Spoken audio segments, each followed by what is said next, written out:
Dalam dunia penerbangan terdapat salah satu istilah yang menunjukkan waktu-waktu tertentu atau waktu-waktu yang sangat penting bagi pelaksanaan suatu penerbangan, di mana waktu tersebut adalah waktu yang sangat kritikal bagi penerbangan.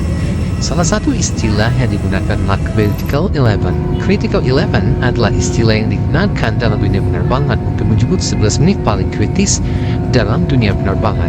Periode waktu ini dibagi menjadi dua, yaitu 3 menit pertama setelah take off dan 8 menit sebelum mendarat atau landing.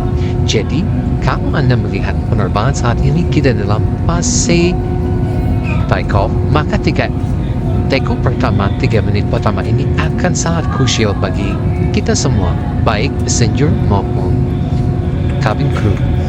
Critical 11 dianggap sebagai periode waktu paling kritis dalam penerbangan karena pertama, kecepatan dan ketinggian pesawat masih rendah, dan kemungkinannya pada fase ini akan banyak faktor-faktor yang dapat menghambat penerbangan.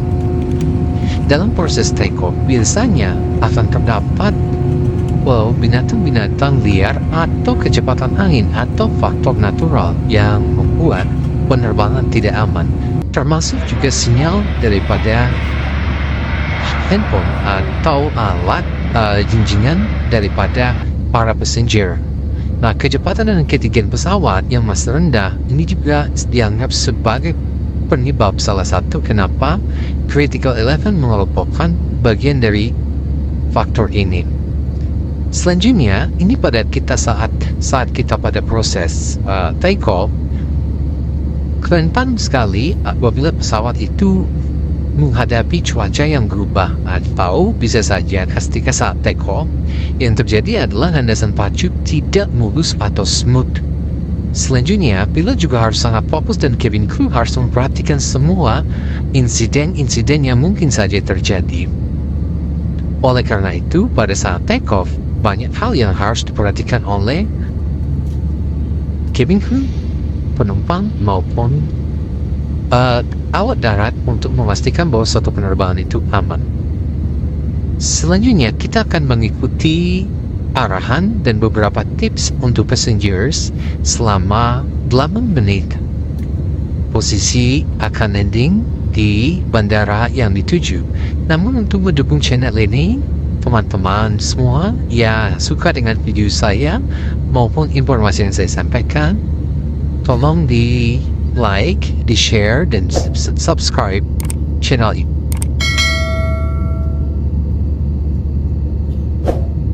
Selanjutnya, pada tahap 8 menit terakhir posisi landing suatu pesawat, maka perlu kerjasama dari penumpang maupun cabin crew maupun dari semua tim yang ada di penerbangan, termasuk penumpang-penumpang yang duduk di emergency exit. Khusus di emergency exit, Anda harus memperhatikan semua petunjuk dari pramugari dan pramugara yang bekerja pada saat itu. Nah, sebagai kerjasama dengan penumpang, maka yang pertama harus setiap penumpang lakukan adalah sebagai berikut. Pertama, Anda harus mengenakan sabuk pengaman, mematikan ponsel, menegakkan sandaran kursi, melipat meja, dan membuka penutup jendela.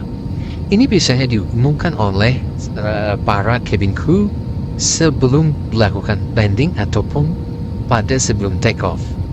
Mengenakan sabuk pengaman itu dipastikan tidak ada relaksasi yang terlalu luas sehingga ketika terjadi penurunan atau descending dari pesawat tidak akan mengalami goyangan karena perubahan pergerakan berat beban. Dan kemudian mematikan ponsel dan perangkat elektronik lainnya termasuk laptop yang biasanya digunakan oleh para penumpang yang sedang bekerja, termasuk alat-alat untuk mendengar musik, termasuk di dalamnya melepas headset. Ini penting sekali agar para penumpang bisa mendengar instruksi dari cabin crew, termasuk juga memperhatikan adanya nanti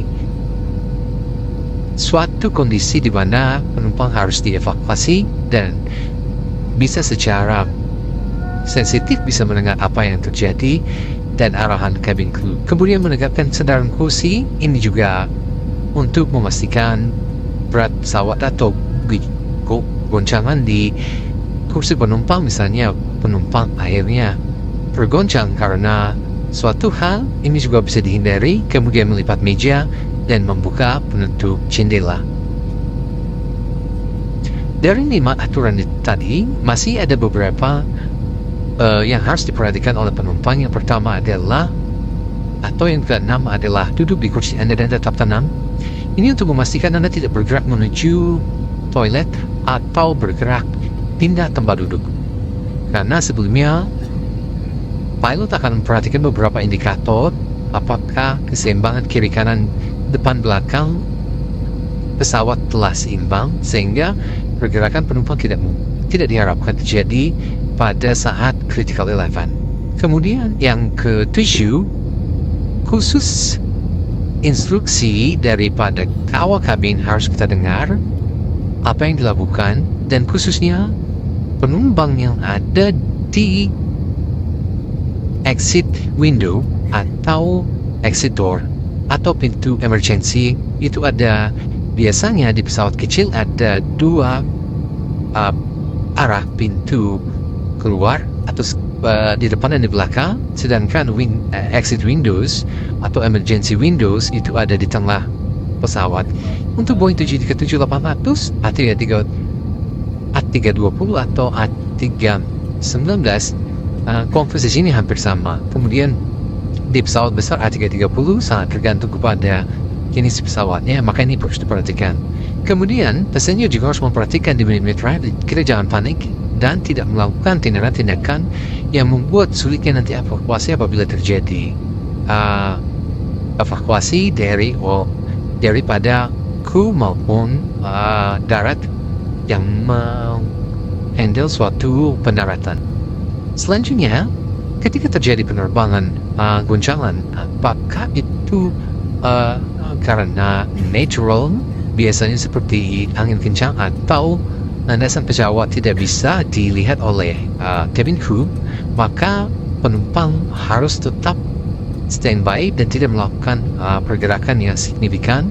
Misalnya apabila terjadi go round, di mana pesawat akhirnya tidak melakukan landing tapi berputar dulu 1 kali, 2 kali, bahkan ada beberapa pesawat melakukan sampai 5 kali, sampai bisa dipastikan bahwa indikator yang mereka gunakan, termasuk vision daripada pilot untuk melihat runway, apakah sudah cukup untuk ideal untuk melakukan pendaratan, ini perlu diperhatikan selama pendaratan. Jika telah selesai mendarat pada menit-menit terakhir dan setelah mendarat touchdown, itu penumpang perlu memperhatikan beberapa hal. Tidak langsung membuka ponsel seluler kecuali sudah sampai di gate keluar. Jadi ketika masih di runway, baru masuk ke taxi wing dan masih diarahkan ke gate, ini penumpang tidak boleh buru-buru untuk keluar. Di Indonesia sering terjadi penumpang baru touchdown dan baru mengarah ke taxi wing, penumpang sudah berdiri, sudah membuka alat-alat elektronik dan bahkan sudah menelpon kerabat saudara. Ini yang harus diperhatikan selama critical eleven. Yang perlu Anda perhatikan, khususnya Anda yang baru beberapa kali melakukan penerbangan di domestic flight ataupun international flight. Pada saat menuju gate dan dianggap sudah aman, maka para penumpang sudah selanjutnya bisa menghidupkan alat elektronik ketika sudah keluar dari pesawat dan harap mengikuti flow keluarnya pesawat. Ini memang bukan dari sebagian dari critical eleven, tetapi critical eleven itu tidak mencakup begini. Tapi ini juga perlu diperhatikan penumpang.